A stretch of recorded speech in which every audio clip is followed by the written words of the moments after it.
మొన్న సత్యసాయి జిల్లాలో గత 2 ఏళ్ల నుంచి ఒక 14 ఏళ్ల బాలిక మీదన అత్యాచారాలు చేయడం, బ్లాక్‌మెయిల్ చేసి చివరికి అమ్మాయి మైనర్ బాలిక. గర్భిణి అయ్యి 8 నెలల గర్భవతి కావడం. ఈ విషయంలో వాళ్ళందరూ తెలుగుదేశం కార్యకర్తలే అంటూ వైసీపీ, పార్టీతో సంబంధం లేదు దుర్మార్గులను అరెస్ట్ చేసామని ప్రభుత్వం. ఈ సందర్భంగా పరామర్శకు వెళ్ళేటటువంటి ప్రయత్నం వైసీపీ, ఆల్రెడీ పరామర్శించామని తెలుగుదేశం, వీళ్ళని వెళ్ళనివ్వకపోవడం ఇదంతా జరిగింది. అయితే సాక్షి ఒక హ్యూమన్ ఇంట్రెస్ట్ యాంగిల్ కథనాన్ని ప్రొజెక్ట్ చేసి సాక్షి మీద ద్వేషాన్ని పక్కన పెట్టి ప్రభుత్వం బాధ్యతగా ఆలోచించాల్సిన అంశం అది. అమ్మాయిని ఆసుపత్రిలో జనరల్ వార్డులో ఉంచారట. ఈ అమ్మాయి కేసు ఏంటన్నది అక్కడ అందరికీ తెలుసు. ఒక్కొక్కళ్ళు ఒక్కొక్క రకంగా మాట్లాడుకుంటారు. చుట్టూ ఉండేది కూడా ఆడవాళ్లే.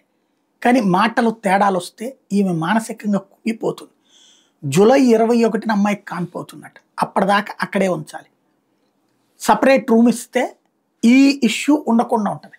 లేదంటే వీళ్ళ మాటలు వీళ్ళకి సంబంధించినటువంటిది ఆమె మీద, ఆమె కడుపులో ఉన్న బిడ్డ మీద ప్రభావం చూపెడతాయి. జాగ్రత్తగా ఆలోచించాల్సిన సందర్భం.